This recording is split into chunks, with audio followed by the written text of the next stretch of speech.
Stories passed down from the days of the Roman Empire tell of a child's birth in the far-flung imperial province of Judea, a land with a rich past and a culture all its own. It was a time around the years 6 or 4 BC, when two humble folk from the town of Nazareth in Galilee, the rural northern region of this Roman territory, made the trek south to Bethlehem to be counted in the imperial census decreed by the Emperor Augustus, ruling all the way from Italy. On the long journey, this weary couple, the wife Mariam and husband Joseph, had welcomed the birth of their child, a boy they named Yeshua, known for the centuries to come as the child of Mary and Joseph, called Jesus of Nazareth. The world into which the Son of Mary was born was loomed over by the shadow of great Mediterranean empires, under which their people, the Jews, had labored since the days of Alexander the Great. And the tale of Jesus' homeland in these fateful years, how the Roman Empire had won Judea, and how King Herod had risen to the throne to rule the Jewish people, is a remarkable one. Since the days when the army of the Maccabees, led by Judas Maccabeus and his successors, had cast off the domination of the Greek kings of Syria and gained their independence, the Hasmonean dynasty from the family of Judas reigned over Judea as its kings.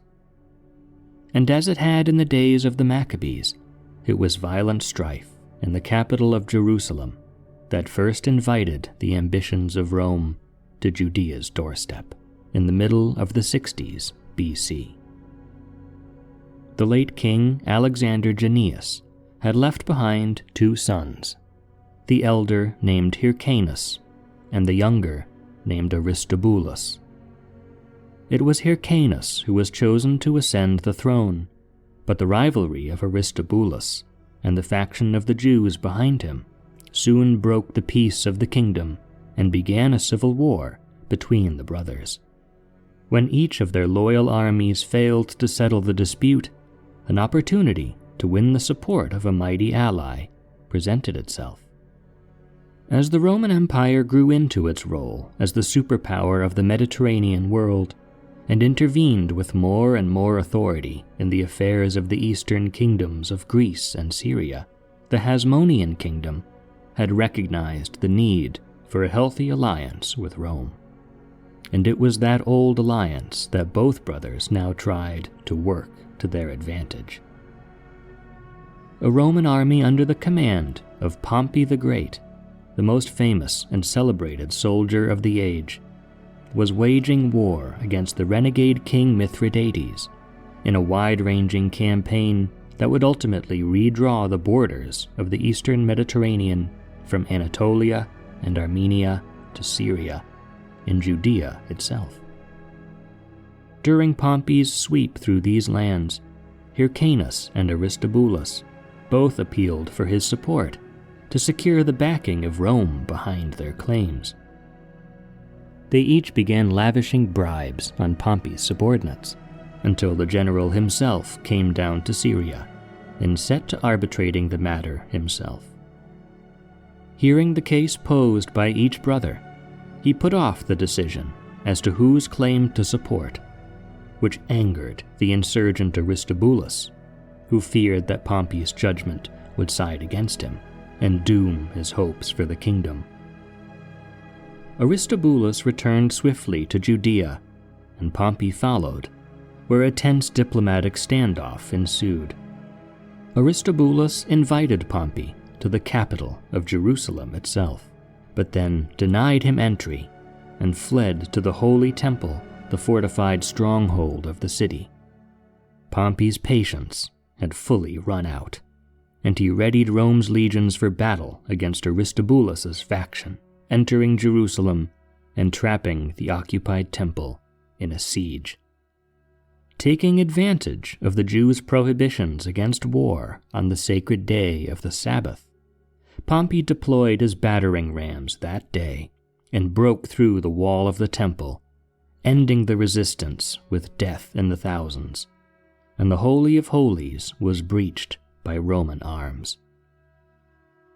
But Pompey's mandate in the region had been to ensure stability and security for Rome's interests, and so he took care not to antagonize the people of Judea by desecrating and ransacking the temple, like Antiochus IV had done in the age of the Maccabees.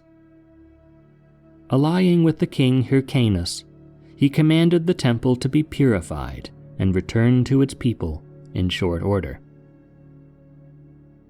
With the peace of Judea restored, Pompey's work was done, and he set about the rest of his resettlement of the East, annexing whole new provinces, reshaping and enlarging others, and forging new alliances with kings willing to work for Rome's advantage. Judea was left a free kingdom, but one heavily indebted and tightly bound to Rome's power. And Hyrcanus, while given the title and honors of high priest, was stripped of political power. Aristobulus and his family were brought back to Rome for display in the parade upon Pompey's triumphant return west, and kept under arrest when their purpose was served. And a new arrangement for local rule was established a few years later, as councils of Sanhedrin, comprised of Jewish leaders invested with special authority and dignity, were appointed to govern the districts of the land of Judea, under the watchful eyes of Rome. Within the former royal court of the Jewish people, tides had already begun to shift as a new player on the scene rose to prominence. Hyrcanus had a trusted advisor named Antipater, a man from the land of Edom to the south of Judea, who shrewdly realized the crucial importance of being friends with the Roman power brokers. And so Antipater the Idumean became an especially loyal ally to Rome within Judea, and for his indispensable role and political talent, gained more and more influence in the eyes of the Jewish and Roman regimes alike. In 49 BC, civil war in Rome broke out between the aging military hero Pompey and his relentless and equally matched rival, Julius Caesar. Watching carefully from Judea, Antipater first sided with his old acquaintance Pompey, but upon Pompey's defeat and death, he wasted no time in throwing his support to Caesar, and gained unparalleled favor by aiding Caesar during his battles in Egypt. As a reward for this help, when Caesar took power, Antipater was granted Roman citizenship and named as the official procurator of Judea, protecting and administering the land on behalf of Rome as their direct client. Antipater's ascent gave him nearly the powers of a king, and he used his office to perform public works like rebuilding the walls of the Temple Mount long ago damaged by Pompey's occupation. And he paved the way for dynastic power by appointing his two sons as governors of Galilee and Jerusalem, his son Phasael over Galilee, and his son Herod, who would be the true successor of his father, over the capital of Jerusalem. 1 year after Caesar's assassination in Rome in 44 BC, death came for Antipater, who was poisoned on the orders of an Arab king from Nabatea to the east. What followed the dual collapse of Caesar in Rome and Antipater in Judea was the rise of a new contender for power, Antigonus, the son of the now dead Aristobulus, who had vied against Hyrcanus for the Judean throne.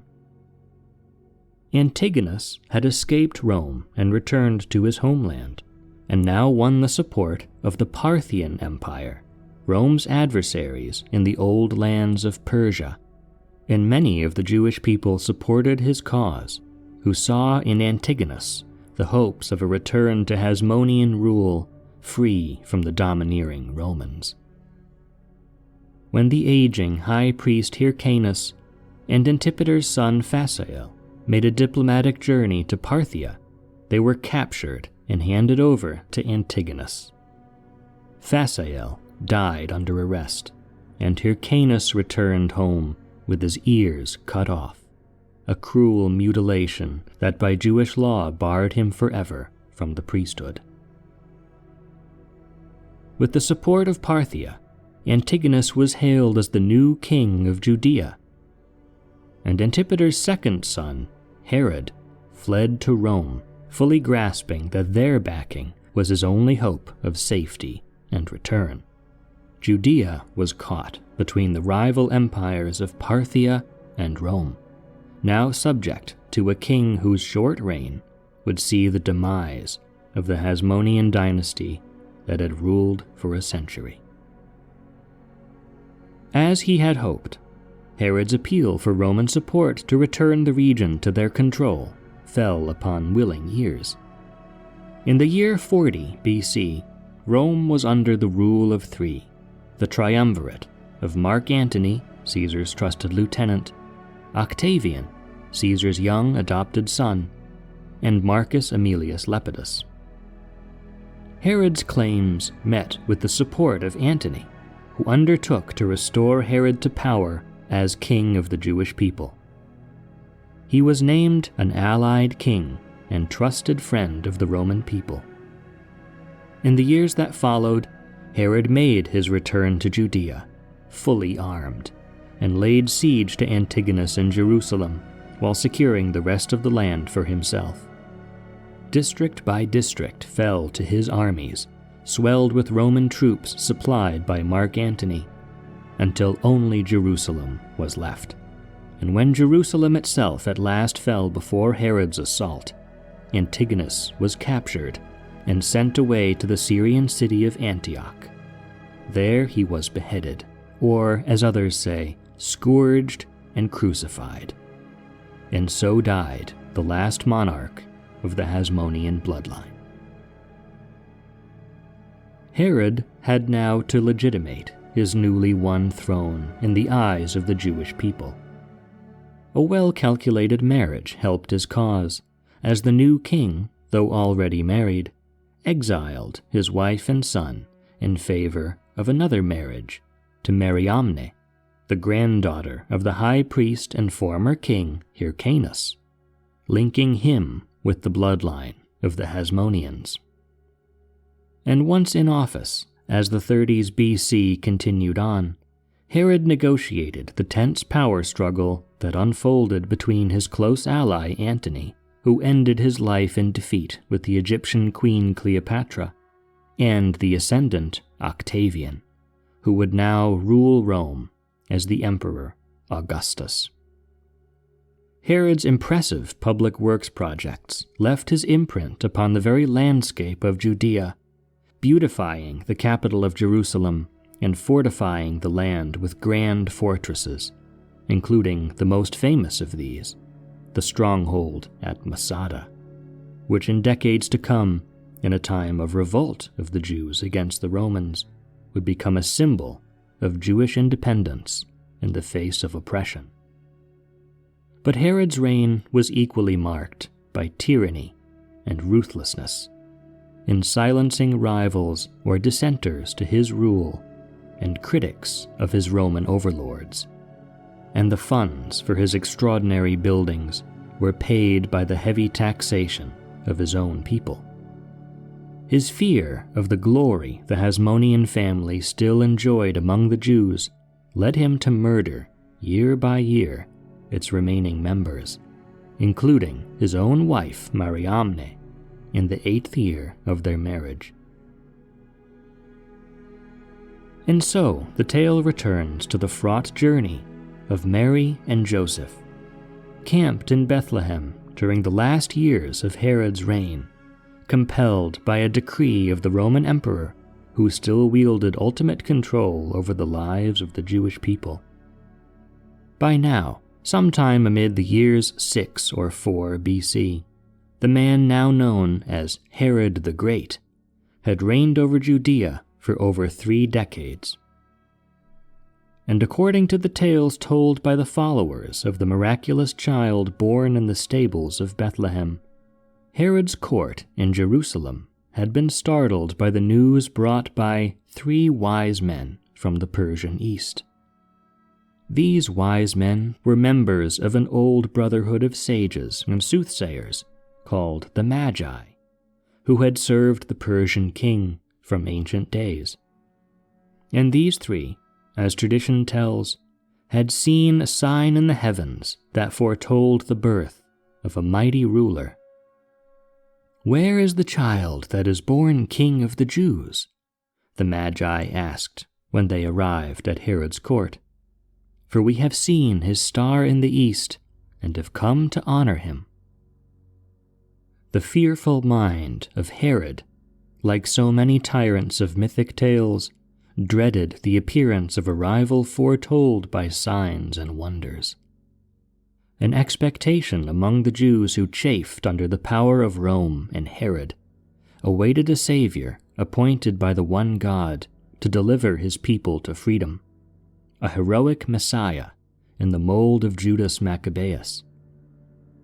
As tradition tells, Herod learned of the prophesied birth in Bethlehem, and when the 3 Magi had departed, he drew up a dreadful plan to snuff out the new life of this alleged Messiah. Marshalling his troops, he sent them on an evil mission: the murder of all the children of Bethlehem younger than 2 years old, a massacre remembered in legend as the slaughter of the innocents, engineered to kill the heavenly child, whoever he may be, with a sweeping act of cruelty. On that gruesome day, the air was filled with the wails of fathers and mothers, their children snatched away from their arms and put to the sword.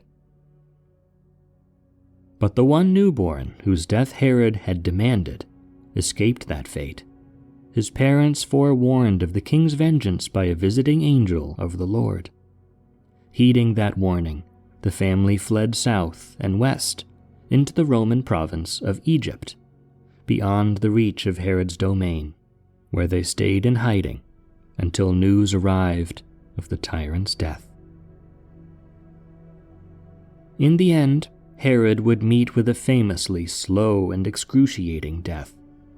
Racked by disease and threatened by conspiracies real or imagined, until his life at last gave out. His will stipulated that the kingdom be divided among his 3 sons, Archelaus, Antipas, and Philip, a request approved by the Roman Emperor Augustus, the real arbiter of power in Judea. Archelaus would rule for less than a decade in succession of his father, before Augustus called for his removal, and Rome began to impose its own rule, without the need of a puppet king. Antipas remained as a local official long enough to see the imperial reigns of Tiberius and Caligula in Rome, and at home in Judea, he witnessed the career in the late 20s or early 30s AD of the traveling rabbi, Jesus of Nazareth, now fully grown. Jesus' execution in Jerusalem was ordered by the Roman prefect in charge, named Pontius Pilate, at the request of the local Sanhedrin, who still held nominal control.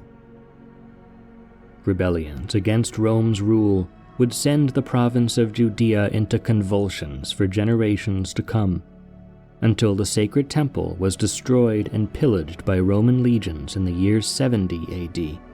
And after another bloody revolt against Rome, the Jews themselves were expelled from Jerusalem in the year 135, accelerating the Jewish diaspora around the world.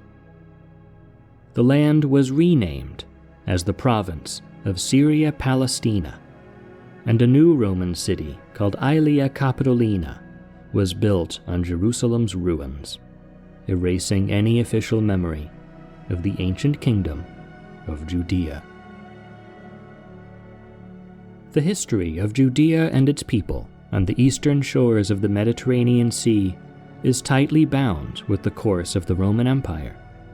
But no less is the history of Rome bound with events in the distant land of Judea.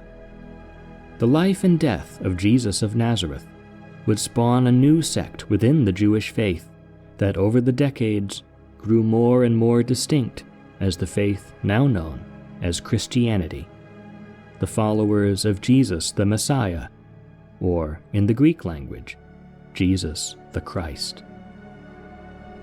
And this small movement that took root in Judea, after centuries on, would overtake even the great Roman Empire as its official state religion, and usher in the post-Roman medieval world that was to come.